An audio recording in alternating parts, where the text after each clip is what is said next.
মাথার ঘাম পায়ে ফেলে সকলে তরে করি কাজ। সবার আশিস মাথায় নিয়ে বিজেপিতে যোগ দিলাম।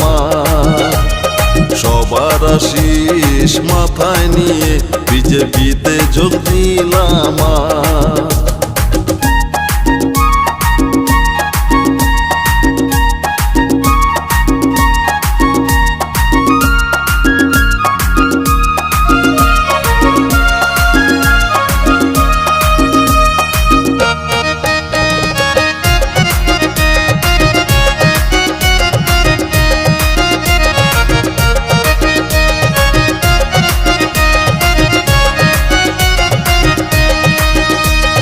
বিশ্বজিৎ ঘোষ নামটি আমার বাড়ি আর পাড়া, নদিয়া জেলার ছেলে আমি, থানা নাকাশি পাড়া রে, থানা নাকাশি পাড়া।